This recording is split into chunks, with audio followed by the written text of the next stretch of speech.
આજે આપણે જોઈશું માઇક્રોસોફ્ટ વર્ડપેડ વિશે.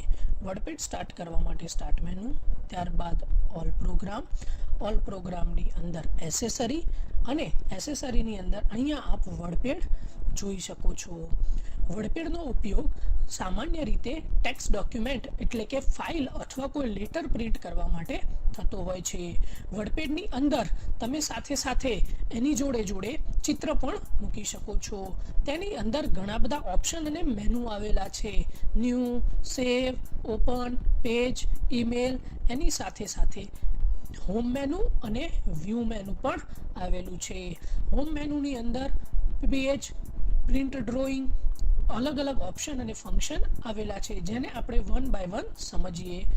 ફાઇલ મેનુ, ન્યૂ ઉપર ક્લિક કરવાથી તમે જાણો જ છો નવી ફાઇલ બનાવી શકાય. ઓપન ફાઇલ, જે ફાઇલ બનાવી હોય એને ઓપન કરવા માટે ઓપન ફાઇલ. જે ફાઇલને સેવ કરવી હોય એટલે કે તમે જે ડોક્યુમેન્ટ બનાવ્યું એને સેવ કરવા માટે સેવ ફાઇલનો ઉપયોગ થાય છે. સેવ એસની અંદર જે ફાઇલ હોય એને અલગ નામથી બીજા કોઈ ફોલ્ડરની અંદર મૂકવા માટે સેવ એસ કરી શકાય. એના બી ઘણા બધા ફોર્મેટ છે. Rich text, XML document, open document text, pen document અને બીજા ઘણા બધા, જેનો ઉપયોગ કરી તમે અલગ પ્રકારે ફાઇલ બનાવી શકો છો. પ્રિન્ટ મેનુની અંદર પ્રિન્ટ પ્રિવ્યૂ, પ્રિન્ટ અને ક્વિક પ્રિન્ટ. પ્રિન્ટ પ્રિવ્યૂની મદદથી જે ડોક્યુમેન્ટ હોય એનું પ્રિવ્યૂ પણ તમે જોઈ શકો છો. પેજ સેટઅપ મેનુની મદદથી અહીંયા જે બી અલગ ફોર્મેટ છે, ઉદાહરણ તરીકે મારું લેટર A4, B5 અથવા તો જાપાનીઝ પોસ્ટકાર્ડ, વોટેવર, કોઈ બી લેંગ્વેજ એટલે કે કોઈ બી ભાષામાં લખેલું હોય અને એને કોઈ બી સાઇઝમાં મૂકવું હોય તો હું એને અહીંયાથી મૂકી શકું છું. રિસોર્સ મતલબ તમારો જે ફાઇલ હશે એ ફાઇલ કયું ડોક્યુમેન્ટ છે, તો જે કરંટ ડોક્યુમેન્ટ હોય એ જ હશે. એના વિશે અહીંયા આપેલું છે. સેન્ડ ઈમેલ ઉપર ક્લિક કરવાથી, હાલ મારા કોમ્પ્યુટરમાં ઇન્ટરનેટ કનેક્ટ નથી, બાકી જો ઇન્ટરનેટ કનેક્ટ હોય ને આઉટલુક જોડે હું જોડાયેલો હોઉં તો હું મેલ બી કરી શકું છું.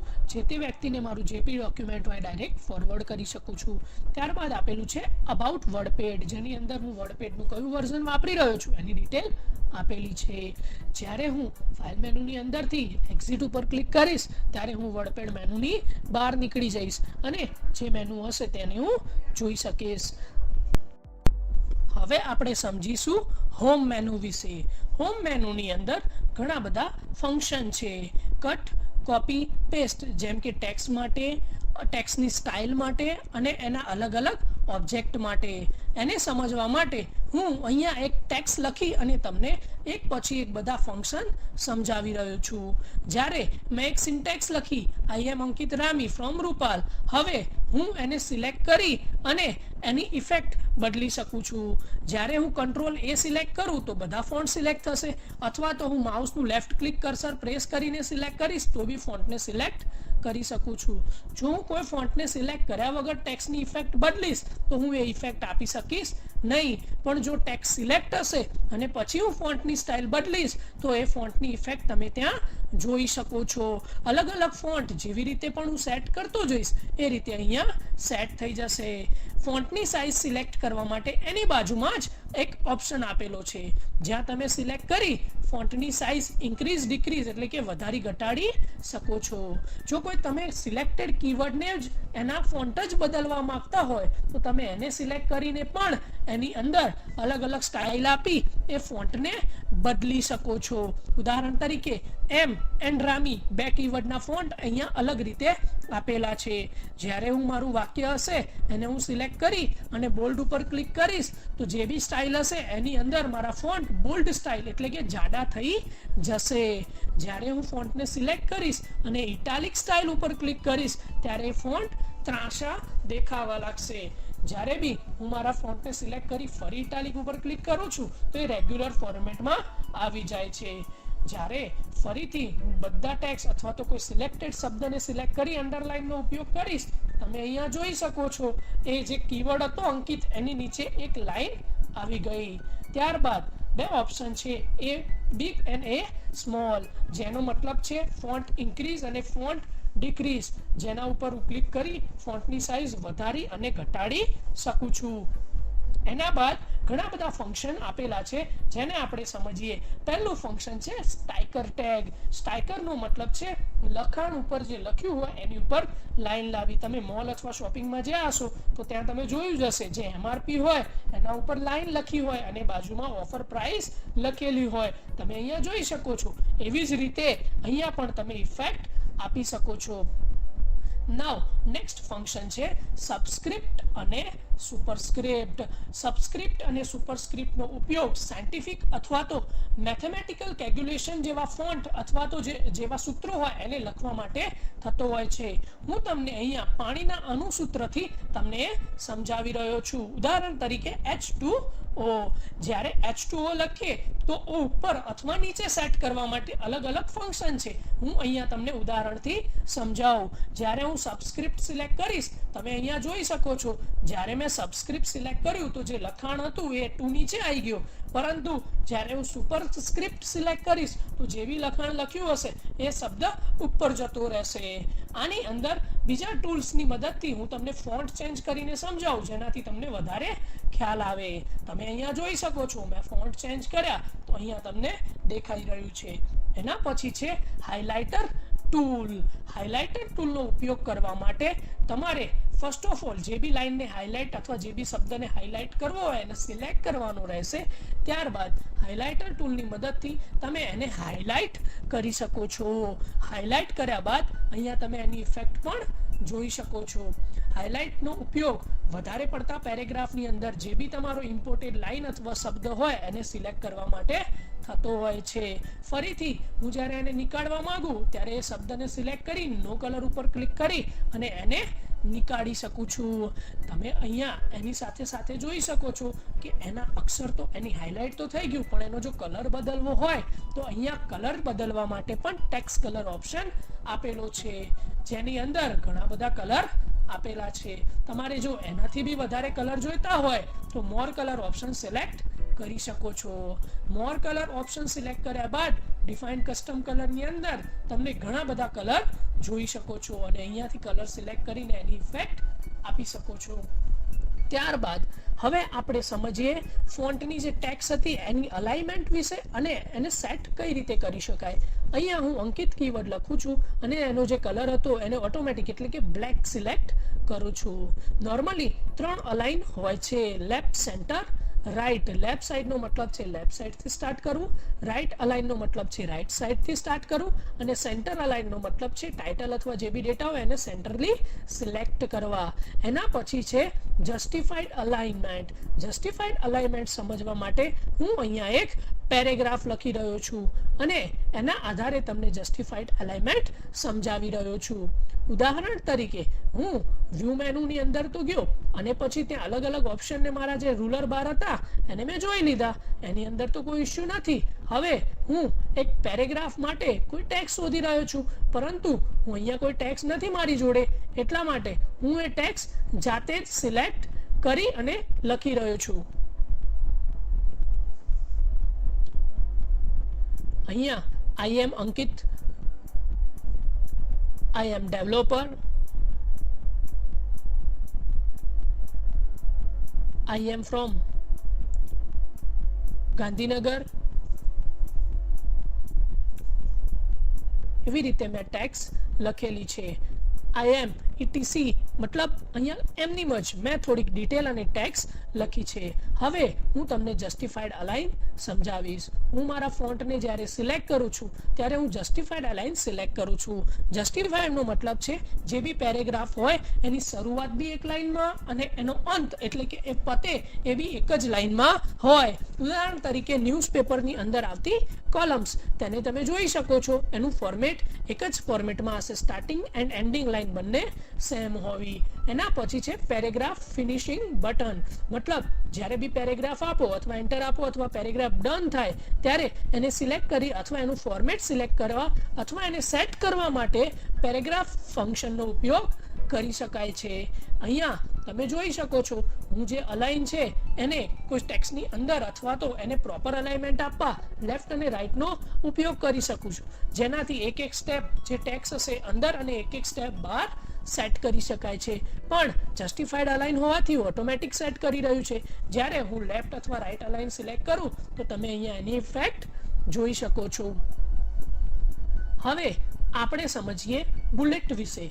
બુલેટ એટલે કે આપણે જે લખાણ લખ્યું એને કેટેગરી આપી અથવા તો કોઈ સિમ્બોલના આધારે ડિફાઇન્ડ કરવો. તમે અહીંયા અલગ અલગ ઓપ્શન જોઈ શકો છો. કોઈ ગ્રાફિકલ 1 2 3 કેપિટલ ઓર સ્મોલ 1 2 3, રોમન ડિજિટમાં કેપિટલ ઓર સ્મોલ સિક્વન્સ. બરાબર, હું અહીંયા રોમન ડિજિટની અંદર સ્મોલ આઈ સિક્વન્સ એટલે કે રોમન ડિજિટને સિલેક્ટ કરું છું અને એની અંદર 3 થી 4 મિત્રોના નામ લખી રહ્યો છું. તમે જોઈ રહ્યા છો હું જેવું અંકિત લખીને એન્ટર આપી રહ્યો હતો, જયની અંદર રોમન ડિજિટમાં 2, દીપની અંદર 3, વોટ એવર એ ઓટોમેટિકલી આવી ગયા. ફરીથી પર તમે જોઈ શકો છો એની મદદથી હું એક એક સ્ટેપ અંદર અને એક એક સ્ટેપ બહાર ડેટા લાવી શકું છું. ઉદાહરણ તરીકે જ્યારે મારે સબ મેનુ બનાવવું હોય, તમે જોયું હું એક સ્ટેપ અંદર લઈ ગયો, ત્યારબાદ મેં ફરીથી બુલેટ સિલેક્ટ કર્યા અને હું ABCD એવી રીતે સબ મેનુ પણ બનાવી શકું છું. સબ મેનુની મદદથી તમે કયો ડેટા કઈ રીતે ડિફાઇન્ડ કરવા માંગો છો એ બી સેટ કરી શકો છો. મિત્રો, આની અંદર બુલેટનો યુઝ આપણું જે ડોક્યુમેન્ટ હોય એની અંદર કોઈ કેટેગરી અથવા તો કોઈ ટોપિક વાઇઝ ડિસ્ક્રિપ્શન લખ્યું હોય એના માટે બુલેટ ટૂલનો ઉપયોગ કરી શકાય છે. બુલેટ ફંક્શનની મદદથી કોઈ ચોક્કસ પ્રમાણે મુદ્દા વાઇઝ તમે લખી શકો છો. એના પછી છે ફોન્ટની સાઇઝ અને એની સાથે સાથે લાઇનની સાઇઝ. તો તમે અહીંયા લાઇન સાઇઝની મદદથી લાઇન સાઇઝનો ઉપયોગ કરી તમારા બે પેરેગ્રાફની અંદર જે બી લાઇન હશે એની સાઇઝ સેટ કરી શકો છો.